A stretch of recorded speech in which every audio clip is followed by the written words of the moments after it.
Good evening and welcome to Greater Somerville for December 9th, 2014. I'm Cayenne Anderson. Tonight's topic, SCAT TV's very own Somerville Neighborhood News, and a special glimpse behind the scenes with news director Jane Regan, as we reflect on SNN highlights of 2014 and what lies ahead in 2015.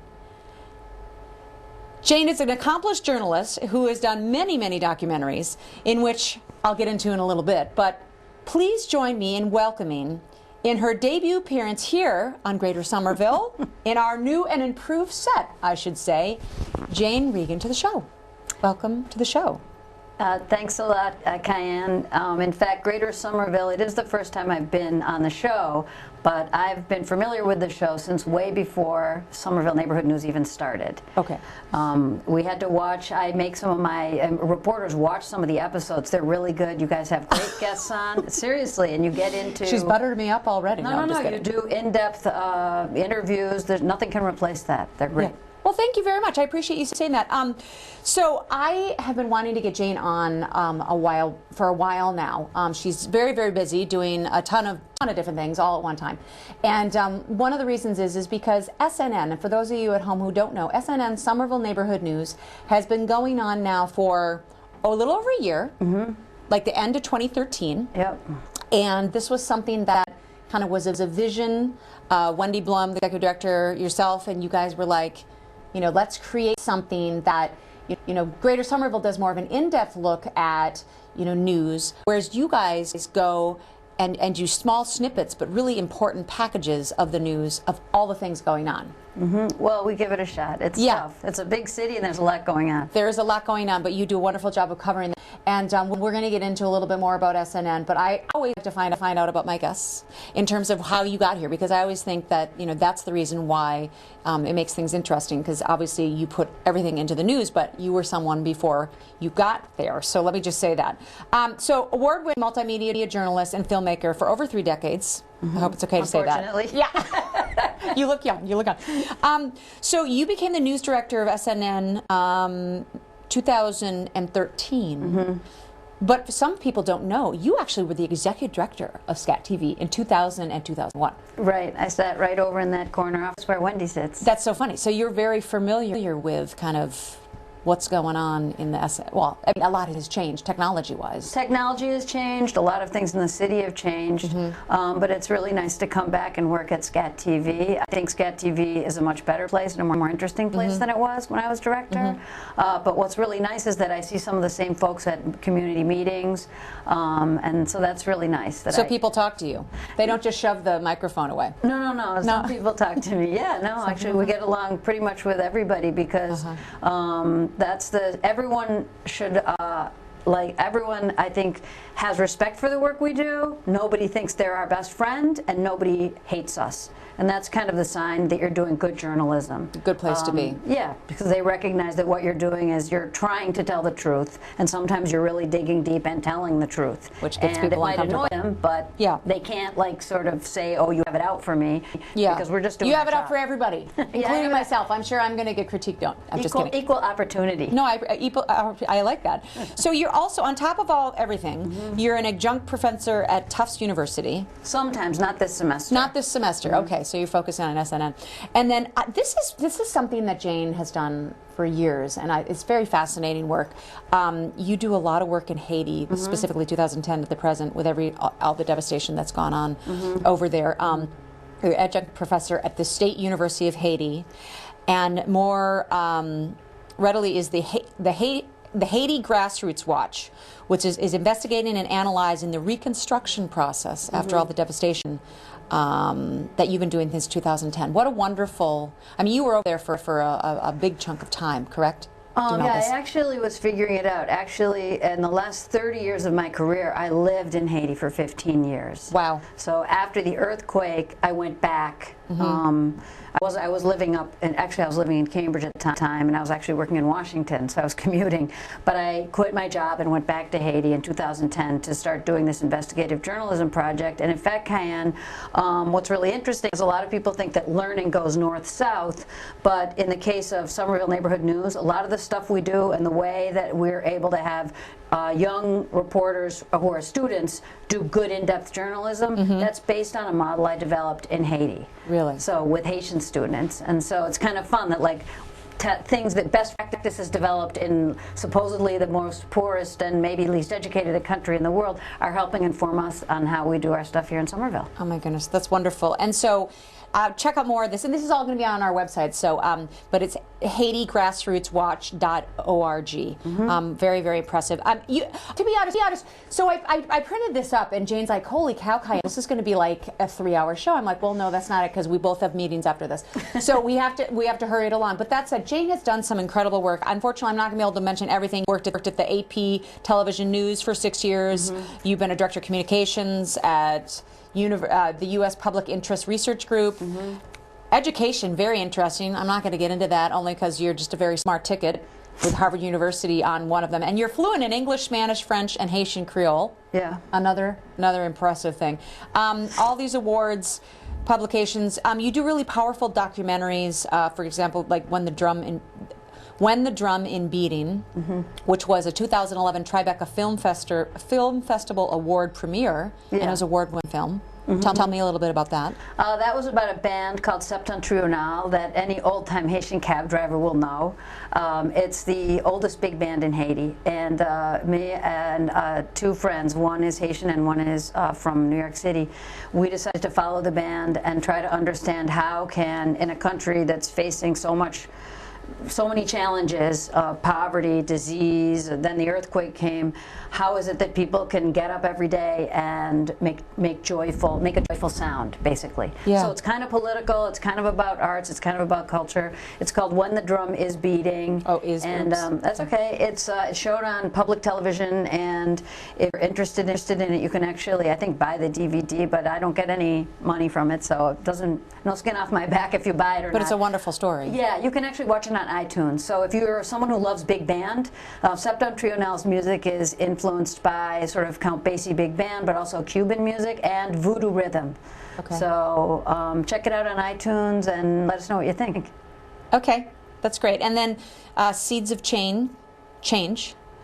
That's a long time ago. I made that just partly as a favor to a friend. It's actually about a school on the island of La Gonâve, which is Haiti is shaped like a kind of like 2 arms of a crab, and there's an island in the middle called La Gonâve, and there's a great school there called the Matinois Community School, and it's actually founded by a woman who lives in Cambridge and who teaches in the Cambridge public schools. Really? And so I went there and made a film about not only the school but the teaching methodology that they use, which is very participatory, and it's fantastic. And now, were you able to take that information and bring it back in any way? I mean, like, for example, how you talked about the SNN, you know, teaching the students there versus here. What did you learn from that, and were you able to implement, or not implement, but bring that back in any capacity? I have to say that one had more of a personal influence on me, because one of the well, you can learn more online if you just look up open space technology, which is not a technology, it's a way of running meetings. But basically, this idea is that you shouldn't have a meeting with a set agenda, and you shouldn't ever go into a room with a set idea. You should have an open mind, and you should prepare yourself and be accepting of surprises. And it's made me, I think, a much better teacher and reporter, because I learned about this kind of almost philosophy. And that's how they practice it. That's one aspect of how they teach. They don't sort of go in and tell kids to memorize stuff, which is what happens in most schools. Have notes that they follow, like I do. No, but you're skipping around. You're skipping around. So anyway, yeah, I mean, I think that all of us, whether it's, you're a journalist or you're an architect or anything else, every day of your life, you're different than you were the day before, because ideally you've learned a few things, you've left a few things behind. So I'm lucky that my career's taken me all over the world and to meet all kinds of people. Just yesterday, I was with 3 fascinating Somerville residents who are decorating their houses for the Illuminations tour. Good segue, because I'm actually, Joe is actually not here this evening. I'm sure he's out running around somewhere. But no, Joe and I are we're tour guides. Oh, okay. The Illuminations Oh, tour. we're doing a segment about it. Are you really? Oh, well, if you get interviewed, you know how to come. No, Yeah. so that's going to be on the Somerville Arts Council Illuminations tour. I think it's all sold out, so unfortunately not going to be able to go, but there's actually a bike tour. It's this Saturday. Yep. The bike tour, I think, you'll have to check the Somerville Arts Council website. Yeah. But the bike tour starts sometime Maybe a little bit 4:30, before, maybe and you can actually yeah. go through the tour. It's fantastic. And we met some fascinating people yesterday. I was with 2 reporters, and they're we so met, lovely. we met people that if you want to learn more about them, it's sort of the story, behind the scenes of the Illumination store. And so that'll be on the next episode of Somerville Neighborhood News, which is at 7 p.m. on December 16th. Which is Tuesday, stacked Right. night. Tuesday nights are stacked nights. Yeah. That's great. So if you want to find out more about Jane and all the wonderful things you do, because we just really don't have the time to cover. Although ironically, have you noticed that the clock isn't working? Yes. So we're just gonna keep working. Okay. Going on that. But Jane Regan, yeah. it's at Jane V Regan REGAN.org. Right, So- because JaneRegan.org is a professor of religion at BC. Oh my goodness! So she's not she's not a professor of religion. So I had to get a different URL. Fantastic. And just out of curiosity, we don't typically do this at Greater Summer. What time do you have on your watch? Just so I can. Well, now my watch is fast, but right now it's I would say it's about 7 minutes after 6. 7 minutes after 6? Yeah. Okay, great. So I think we have maybe 10 minutes, 15 minutes. I'm Okay, not sure. I'll keep an eye for you. We're just going to keep going. Yeah, 10, 15 minutes. Let me know. Okay. But that's the technology we live in. We're going to be getting, along with the new studio, we're going to be getting a new clock. I think so. So anyway, so let's talk about Somerville Neighborhood News. It's divided into, for those of you who don't know it, it's a YouTube channel. It's on Facebook. All that information, you can find it on Twitter. What's your Twitter handle? SCATVSNN. So Scat TV SNN on Twitter or Facebook, Somerville Neighborhood News. Really wonderful stuff. You guys do little segments. So you've got the anchor at the beginning, and then you've got 3 to 5 segments. It really depends. About 4 to 6 segments. They're called packages in news lingo, and then sometimes there's an interview also at the end. And the number of segments or packages is determined partly by how many reporters we have working, or if somebody got sick, but also about the length of the segment. So if there's one that's like really long because it takes an in-depth look, then there may be going to be less segments. But we try to have at least one that's something semi-cultural, like the Illuminations segment, and then otherwise it's trying to be looking at the issues that are important to the city. So it might be anything from covering a meeting to a street where people are speeding to the Green Line extension, what's the latest, that kind of thing. So why do you think SNN is so important for a community like Somerville? I mean, you've just touched on so many important issues. Is it just, what was what more so like the mission of Somerville Neighborhood News? Well, the mission of Somerville Neighborhood News is what I think should be the mission of any journalistic enterprise, but which unfortunately isn't as much, which is to try to get behind the headlines and understand who, what, where, but also why of things that are happening in a community. We have a special mission where we take a special focus on the things that don't make it into maybe Channel 5 News or even the Somerville Journal. So we try to spend more time with veterans, with students. We try to take a deeper look at issues affecting the immigrant population. We try to dig a little bit more into the gentrification. And in fact, I mentioned the Somerville Journal. We have a great partnership with the Journal. So I'm in touch a lot of times with Dan Atkinson, the editor, and I'll say, hey, guess what? We're going to do this in-depth thing about the styrofoam ban not being respected. And he says, great, I'll take it. I'll put it on the front page. So we work in partnership. The reason that I was interested in helping SCAT get this news program started was because Somerville, like I think most cities in the country and probably in the world, we have less and less local journalism going on. Yes. And that's really scary because a city works only to the extent that its citizens, that its residents are involved. And people can't be involved and won't even be involved if they don't know what's going on. And that's why Greater Somerville is doing a very important job, and also various blogs and the News Weekly and Somerville Times and Somerville Journal, we feel like our special niche is that the workers are students, they will put in a little bit more time because they're trying to learn. I'm sort of their teacher, and they can maybe dig a little bit more. They can go and spend time at the homes of 3 different folks that are setting up their homes for the Illuminations tour. And also we can work in video, which sometimes works better. But we also have print versions, so that, you know, for someone who doesn't want to watch a video. And you have podcasts. We have podcasts. You can follow them on podcasts if you're driving to work and you don't want to look at, you know, in video. So we're trying to make the stories accessible to anyone. You know, in all media forms. Well, no, and I think you raise a very good point. One of the things that I've been concerned with is the investigative journalism, diminishing in Somerville during the times when it really needs to ramp up. You know, with everything going on with developments, things like that, you guys do an excellent job of covering those types of stories and really getting into the cultural diversities of Somerville that really, you know, what we want to keep Somerville in the future and all the gentrification issues. It's really incredible. So, let me tell you a quick story. Yeah, so, sure. On my way here, I stopped by the office of one of the Cambridge City Councilors. His name is Nadim Mazan, and I stopped by there actually to borrow some video from him because he went on that march from Somerville down to Boston, or down to Cambridge, the protest march the other night, and he has great video. Oh, so great. I said, can I use it on my newscast? And he said, sure. And while I was there, between the time I had called and gotten there, he and his staff had looked at Somerville Neighborhood News, and I walked in and they said, oh my God, how is it that you're doing that? That's unbelievable. We don't have anything like that in Cambridge. Would you come over and talk to us sometime? Maybe we can figure out how Cambridge Community Television can do that. Maybe we can coordinate something between the 2 cities. So I just, you know, that's a tribute, not just to me. It's a tribute to the board. It's a tribute to you, and it's a tribute to students. Yeah, well, I mean, that is one thing that you guys, you've been really working hard on getting, you know, a lot of it is, it's all volunteer.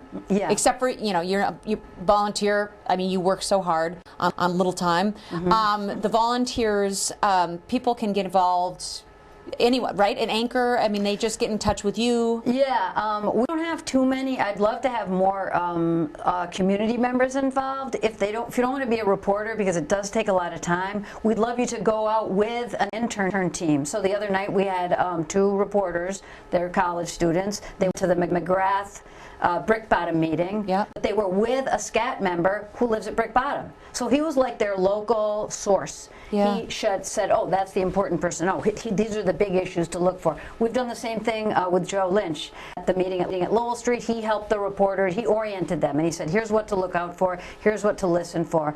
We'd love anyone to call up or write an email and just say, here's what I think you should be working on. You don't have to do anything more than send an email. Now, and what's the number? There is a phone number for them to call you. The phone number is the general SCAT number. Okay, so for any news tips, because this is another important one. So say you don't really have the time to give to be a reporter, which is fine.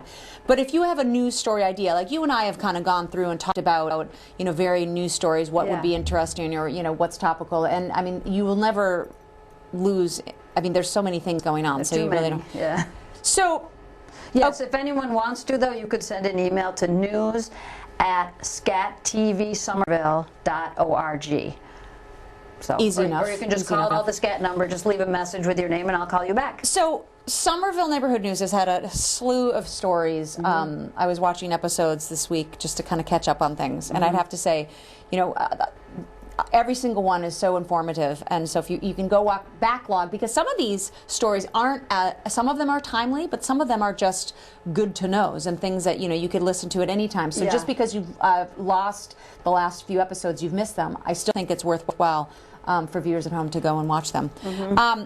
What were the highlights, 2014 highlights? I mean, do you have, there were some any big things that happened, like the first, I mean, not first broadcast, because you've already technically had, you've had these questions. You knew these were coming. Actually, I've been thinking about it, Ken, because we're actually going to do a show. The show that we'll broadcast on New Year's Eve, so December 31st, is actually going to be a sort of a best of. Oh, great. Yeah, so we're going to pre-record it, because I think on December 31st, I'm not going to be at SCAT. I don't think you should be. I think you should be drinking some champagne. And so I've been thinking about it, and I think that there are over 200 segments, and we've had over 24 anchors, so it really would be hard to pick out even the best 20.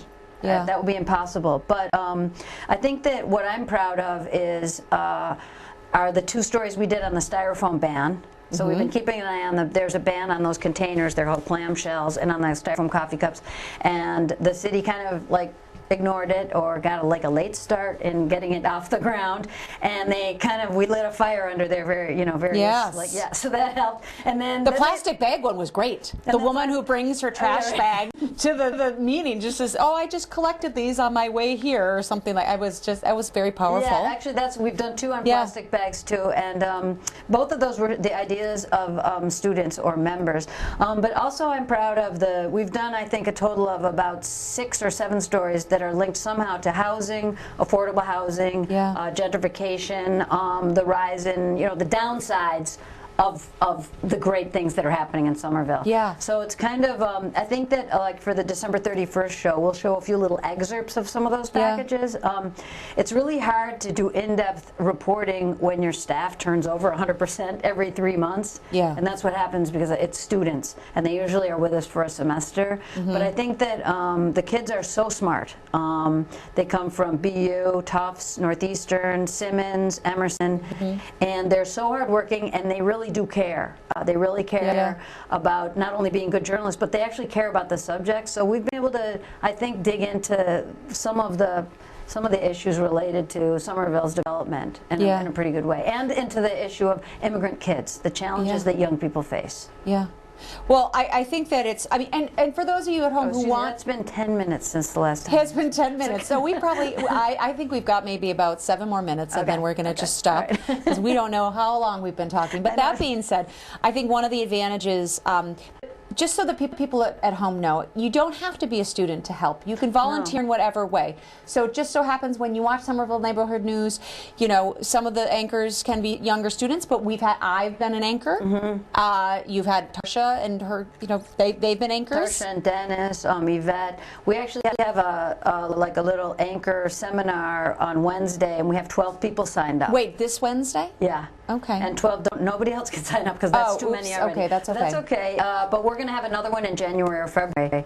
I'm not promising that everyone who comes to the seminar will be able to be an anchor immediately, but it's going to be really fun, and we're going to try and figure out how can everyone who wants to participate, either as an anchor or maybe they can do stand-ups. I don't know. We're going to try and figure it out, because the goal of the news isn't just to sort of do the news. It's to be a place for community to come together. Yeah. So I'm not gonna, if someone wants to be help out on backstage, I want them to help out.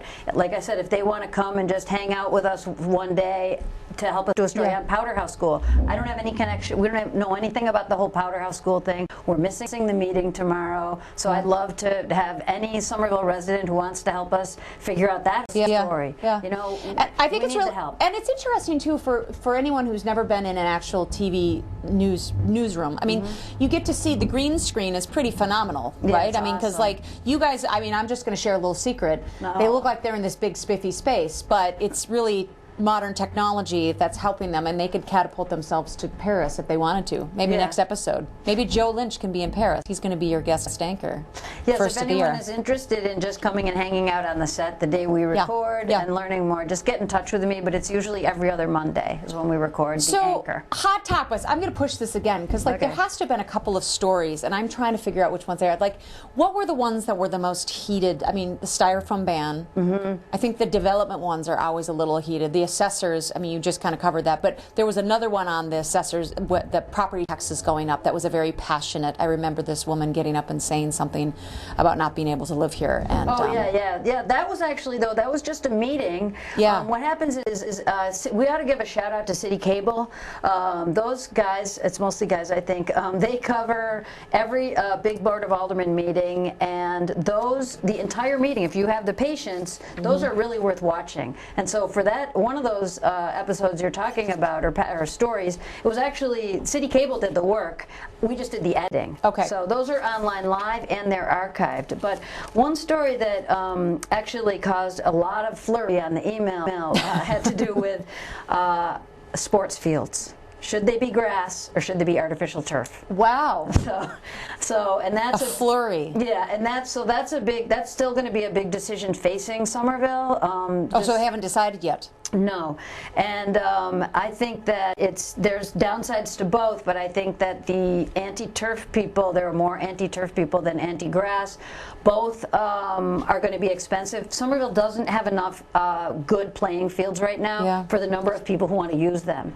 And Somerville, like any city, wants its people to be doing sports, to being more healthy, and especially with the whole Shape Up Somerville program. Absolutely. So there's this whole thing going on at City Hall and in all these committees of like, what of our redoing Lincoln Park? Should there be fields? How many fields? Should they be grass or turf? So we should be getting into this discussion now because the planning process it's in part of the planning process. Exactly. Correct. The planning process is ongoing. In fact, just before I came in here, I was talking to someone about a story that we had in the newscast that just went out last week, and it's online. I think the title is something like 1,000 new homes, 1,000 new units to be built. Yeah. And it's about all the housing developments that are going on. As I was doing this story, and this story I did myself mostly, I basically looked at all the agendas for all the planning board meetings for the last 3 years. And every time there was an address that had some more than 8 units, I just wrote it down. And then I decided to do an interview with George Proakis, the director of planning, and he was great. George, busy guy, George. But while I was doing the work, I got into Matt McLaughlin, alderman for Ward 1, got in touch with me, and I said, oh, could we like go and meet you at That was great. I like that. And then he said, sure. He goes, because I'm really opposed to it. And then I get a phone call about 3 days later. He goes, I'm not opposed to it anymore. I'm thinking I'm changing my mind. And I'm like, well, wait a minute. And he goes, well, because Stop and Shop is making changes. And I said, well, wait a minute. This is just as interesting as the number of new units is the fact that a development company is making changes, and when I asked him why, he said they're making changes because my neighbors and my constituents turned out to meetings and they said, hey, Stop and Shop, we'd like you to build here, but we don't want it to be so tall, or we want a little more green space. And guess what? The developer listened. So that's another vote for this idea of like getting involved, going to the meetings, because guess what? It actually makes a difference. Well, no, and I as obviously as an architect, I'm very interested in the development and very nervous about the development at the same time. And I think that having SNN covering these stories so in-depthly, for those of us who can't get to every single meeting, I think it's a great way to stay involved and to voice and to keep them honest, quite frankly. And if I do want to make a little plug for 2015, if you can do it, I really think an interesting kind of concept might be the introduction of little snippets, or like the Dan Atkinson for the Journal. You know how he just comes in for like 30 seconds, but maybe there's like, you know, every other time you do it, there's a little development segment or something like that about, you know, keeping developers honest, making sure that the people that are pushing towards these developments are really hearing what these community members are saying, so that we, you know, so that there's this, well, this is what's going on in this project, because a lot of these projects, there's so many, you just lose track. And I'm actually a person that tries to pay attention, and that's really hard. But I think if there is a very quick, what's going on here? Yeah, very quick rundown, like just status report, like an update, a little segment. So there you go. That's my little thing. We are, I think, going to be wrapping up here because, you know, we don't have a clock to guide us, but I have to go to a board meeting and you have to leave. But I do want to make sure to remind people, go to their Facebook page, Somerville Neighborhood News. You have a number of fans at Scat for Twitter, at Scat TV SNN, and then Somerville Neighborhood News website, www.scattvsomerville.org/SNN. Right, and if you can't remember that, Cayenne, just go to YouTube. Well, we bought the URL, somervilleneighborhoodnews.org. Okay, great. So you can just go there and you'll see, you can watch the whole 30 minutes, or you can just look at the stories that interest you. And just click on those, and just if you have 6-7 minutes, and you can do searches, right? So if there's one topic that you have an interest, okay, perfect. So I'd like to thank our guest, Jane Regan, for stopping by this evening and giving the viewers at home a glance behind the scenes of Scat TV's very own Somerville Neighborhood News. And the highlights of the 2014 program, highlights and what we can expect in the months ahead. A reminder to the viewers at home how important it is for you to support this news program. Investigative journalism in Somerville is critical in the years ahead, with all the change coming to our community. And you can stay informed by tuning in to Somerville Neighborhood News every other Tuesday night at 7 p.m., right before the Greater Somerville episode that you're watching tonight. So please check out our website tonight for any other, the links that we talked about, really interesting stuff. And I would personally like to take, and this I didn't send you because I knew you'd get embarrassed if I said this, but Jane, you are really a tireless advocate and leader on a number of very important issues and programs impacting not only Somerville community, but also around the world. Over the past 3 decades, your productions have had a tremendous influence on the communities that you serve, specifically Somerville. You do this all with an intense curiosity, a passion for detail, and a genuine desire to educate and inform those around you. And for this, I would like to personally thank you for all that you do for SCAT TV, SNN, Haiti, and beyond. You're really an amazing journalist, and SCAT TV is lucky to have you. So keep up the great work in 2015. So that does it for us tonight. Thank you to the viewers at home for watching. Until next time, stay safe and stay informed. Good night, everyone. Thanks, Kyan. You're welcome.